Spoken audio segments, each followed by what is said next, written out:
Welcome back to Honeycombing Through the Years with Alison and Nathan. We're here today to get the buzz on Mitchell Miller.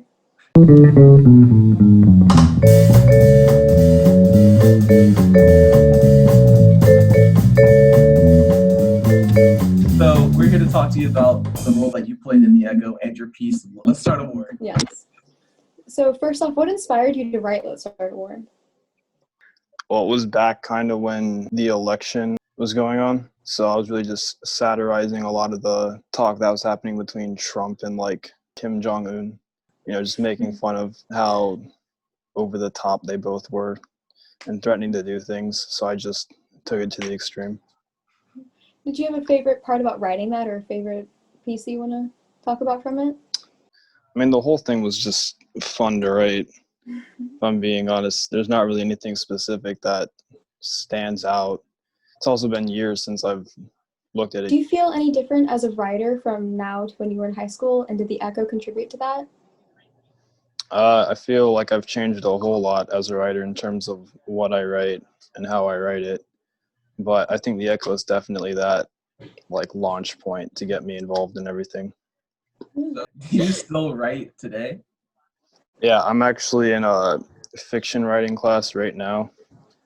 It's like a advanced level one. So yeah, even though I'm not really a humanities major or anything, I'm still involved in writing. We also know that you contributed to a project called WTF, or What the Florida. Do you have any favorite memories from making that or writing that? All the weird stuff they made me dress up in. Do you have a favorite weird outfit from that? Probably whichever one it was where they made me put on Vanna's shirt, and I had to sloppily wear a button up and a cowboy hat, and I think an eye patch or something. So what other projects besides What the Florida were you a part of? Well, I was kind of all over the place. I just helped out where I was needed. What the Florida was my area, I guess, that I worked in a lot with Noah Allwell and some others. Otherwise, I just kind of helped around wherever people needed me.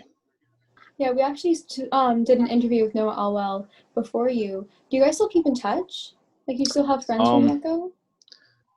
Yeah, I still have a lot of friends in the Echo. I haven't spoken to them recently just because I've been so busy with everything. But yeah, I follow a bunch of them. I've changed social media accounts, so I may have lost touch with a few. But whenever I'm back, I usually get back with as many of them as I can. Well, on the bright side, and it's kind of for you looking out, we are going to be doing a poetry cafe live with every single person from the Echo. Everyone's invited, so you can get a big Zoom call. Oh, nice.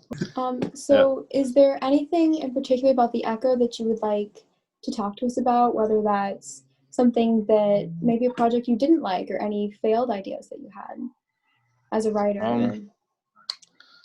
I don't know. I think my biggest thing was just the year we were there. I felt like we had we had some rocky moments, and some projects like What the Florida kind of got shortchanged because of it.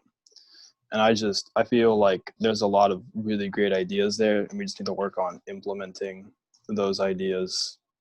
Because there's the most creative kids at the school going there, and everyone's got a lot of great ideas, but we need to work on actually executing those ideas once we have them, Mm-hmm. So expanding off of that, would you say you have any regrets from being in the Echo? Not really. I love everyone that I met in there. I had a lot of fun in the class. Any sort of criticisms I have are incredibly small compared to what I got out of the class as a whole. Really great stuff. Glad that it's still going as strong as it is. So Alison mentioned how you grew as a writer, but how did you grow as a person from the Echo? I got more comfortable doing stuff I probably wouldn't do, like What the Florida. That's a really embarrassing thing to do. But after I did it, I didn't really care so much, dressing up like that in front of so many people, putting it online. It's kind of once you do it, it doesn't really faze you as much. So I think I loosened up a lot. because of that. Well, I think that's about it.